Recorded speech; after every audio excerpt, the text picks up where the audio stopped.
bir kızıkтай bir окуяга туш келдим да. Биз Ош шаарында элитка үйлөр курулуп, жакшы элдер жакшы жашап атат да. Анан бир азыр мына Амирстройго келдик. Амирстрой курулуш компаниясына таандык Бошкир районундагы домуна.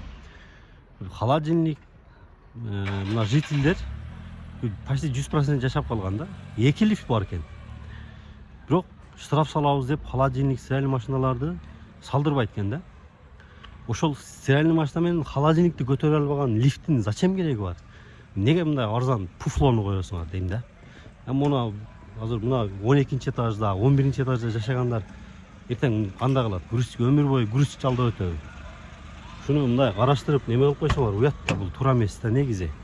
Бул лифти адамдардын пайдасына иштесин, ушу эл кыйналбасын деп коюлат да. Мен билишимче, мен көп эле компанияларда жүрдүм, көп эле компанияларда тааныштарым бар, баарында эле ушундай да.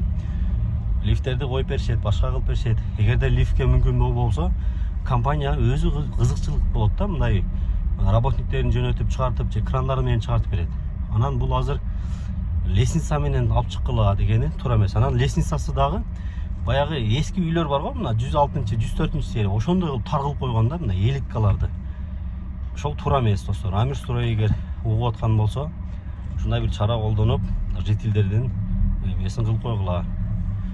Кыйнабай, элди кыйнабай, ошончо үйдү алып саткандан кийин пайдасын көргөнүңүздөрдөн кийин элге дагы мүмкүнчүлүк бергиле.